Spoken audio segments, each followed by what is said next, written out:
Hello everyone, this is Matt with Storm Central Severe Weather for the latest audio and video forecast and weather briefing.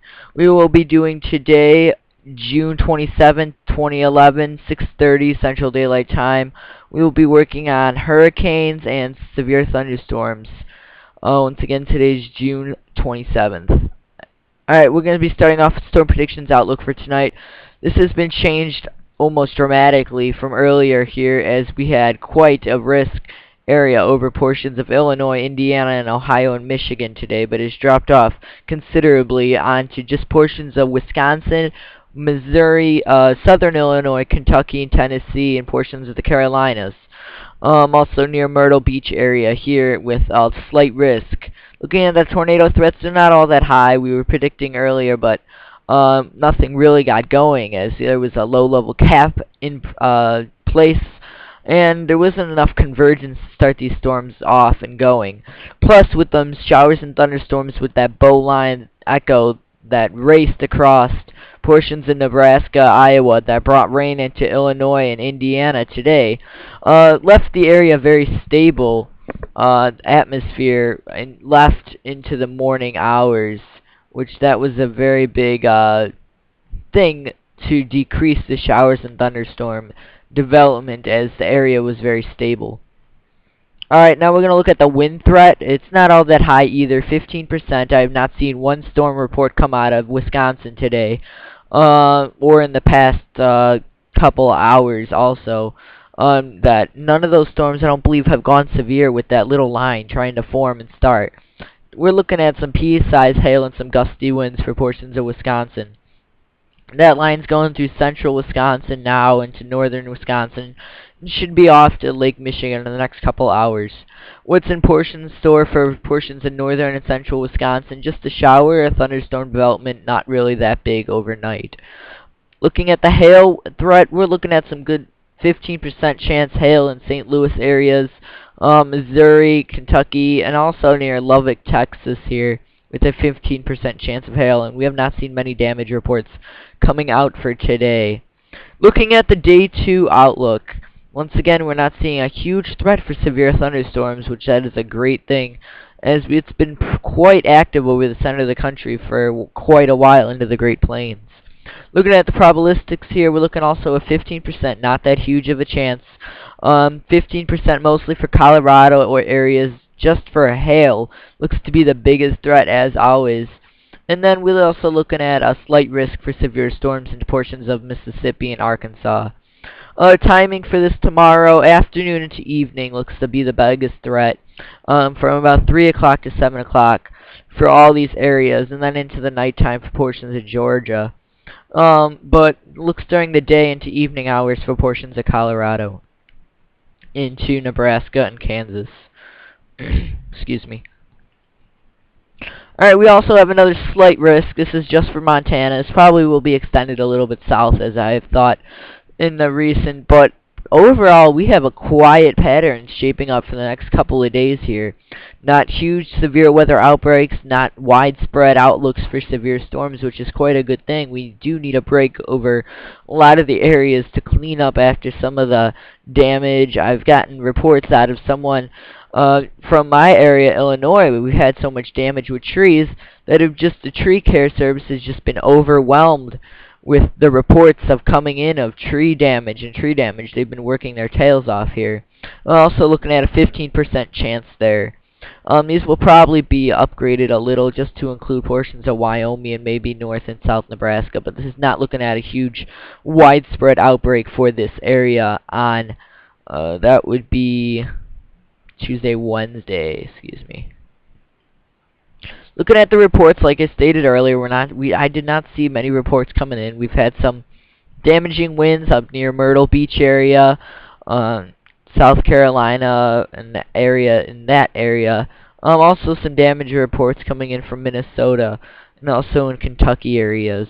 Overall, it's been quite a quiet day for severe weather. Now, yesterday we also had quite an active day with 509 reports coming in of severe weather, with that damaging derecho come through Nebraska and Kansas here. Widespread damage reports also into the Carolina, or excuse me, Georgia and Mississippi and Alabama areas also, with 509 total reports. Alright, let's go back to the home here. Let's take a look if there's any watches, which there is not any watches in effect. No mesoscale discussions in effect. Looking at the fire danger, we're not looking at a huge fire danger also for the next coming days, as things will tend to quiet down a bit. But over the next 3 to 8 day period, we're seeing a ramp up a little bit more. With critical fire danger, it's not extreme for once. Portions of Nevada, Utah, California, and Colorado, as long as northern Arizona. Now, like I stated, this will ramp up again with a high risk again for portions of day 3. Well, this will expand again once we see these temperatures go all into the hundreds in this area. Alright, we're going to take a look at the forecast for the next couple of days here. We're not looking at a huge threat. We're going to go for a couple cities here and get the forecast for everyone. We're looking at Chicago's forecast for a very hot and steamy Friday with a 96-degree temperature. And we're not looking at the next chance of storms till Saturday. They don't seem to be very severe. Alright, we're going to take a shout out to my friends in Bluffton, Indiana. Wells County here. And we're also going to be seeing some very hot temperatures down near Fort Wayne, south of Fort Wayne, Indiana here. I was told to make a shout out to everyone, so here's your shout out. We're looking at hot, steamy forecast for the next couple of days into 4th of July weekend area with 91 degrees on Friday. Now we're going to take a look at a couple more areas here, including Atlanta, Georgia. And we're not looking at a huge threat for showers and thunderstorms within a couple days after Tuesday. We're looking at some chances of severe thunderstorms into the daytime and evening hours on Tuesday. Overall, it's going to be hot. Hot, hot, hot is the word. And that's what we will be seeing over the next couple of days, is these hot temperatures, as shown by Dallas, Texas, with 399-degree temperatures in a row for Tuesday, Wednesday, and Thursday. So over the portions of the Midwest, we're going to be seeing hot temperatures into the 80s and 90s for the next couple of days. They will shortly again, we will see a little bit of a drop down and then possibly another raise up to near 90 conditions coming in after 4th of July. And then for portions of the Northeast, we'll take one last look for New York. We're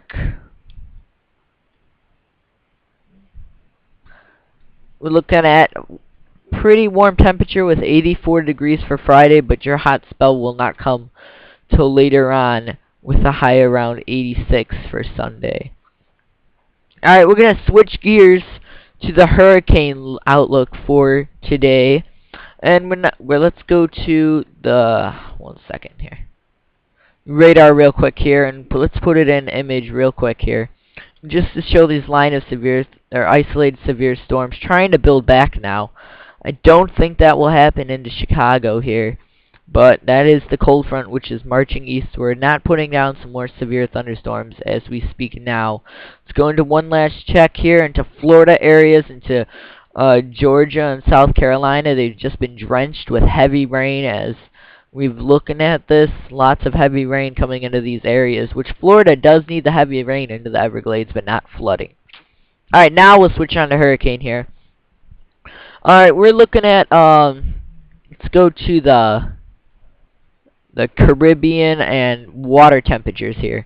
Now this is a very interesting feature because these are above normal temperatures for the Gulf. We're ranging from 2 to 3 degrees above normal in the Gulf, and we're not even into July yet. We're looking at 89 degrees for portions of the Keys here. 87 off the coast of Texas. I don't know if you guys can see this with the small screen here.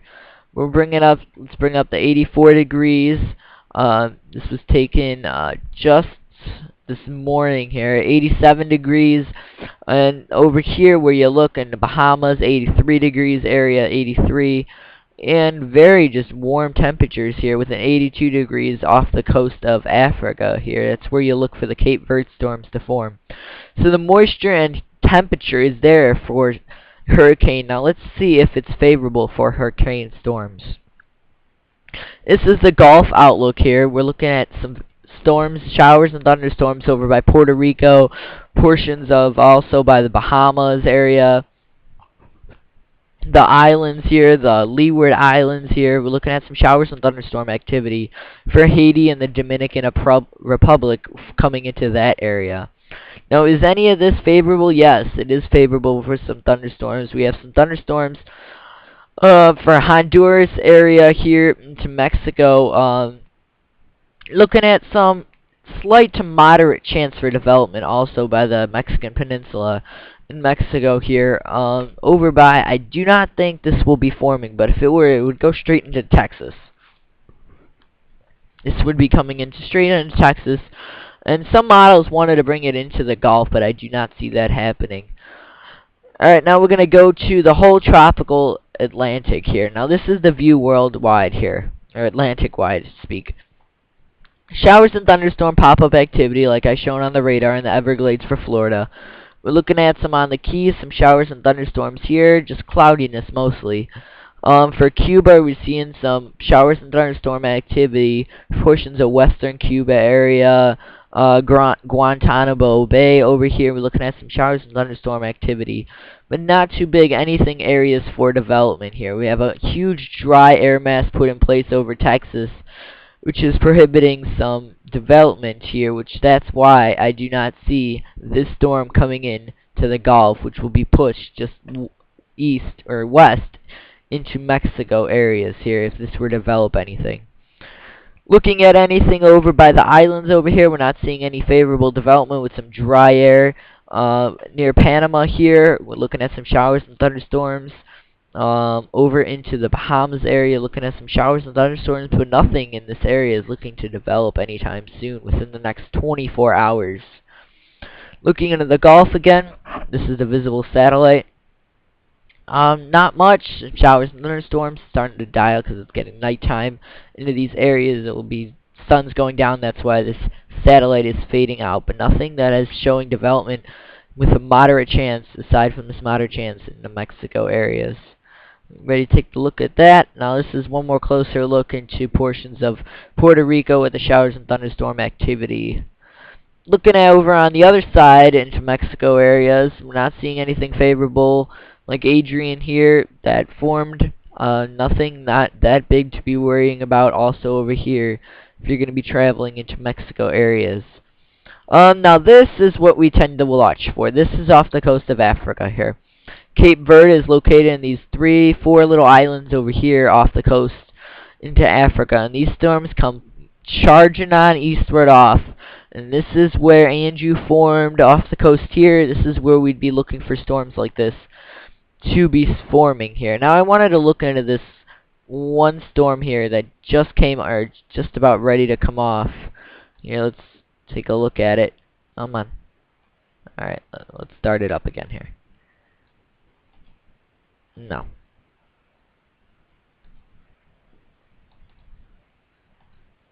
Alright, it's not cooperating with me. There we go. That's what I wanted. Now, see this one storm that's about to come off here. This is looking at some...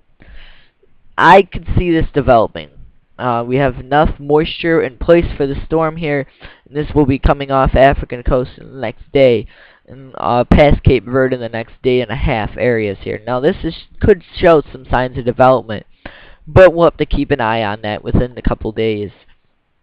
This is looking at the jet stream pattern into California areas for the next storm, as it's going to start getting pretty quiet here in the next few days, as these storms that keep charging coming on eastward is going to start slowing down. We're going to get some warm air that's currently in portions of Arizona and New Mexico and Texas to spread north and eastward into portions of Illinois, Iowa, and Missouri, along as Indiana and Kentucky and Tennessee areas, and we'll get some hot weather. One last check at some satellites here, or some radar areas. We're looking at Tallahassee. We're looking at some wet conditions. Portions of Tennessee, a little wet also. And then we're going to zoom one more into Minneapolis here with some shower activity. Alright, this concludes your forecast. Everyone have a great and safe holiday weekend. Stay safe. I know it's a couple days away. You know, it's only Monday. I wish it was Friday. But everyone's to have a safe holiday weekend, and stay tuned from Storm Central for the latest. Thank you, everyone. Have a great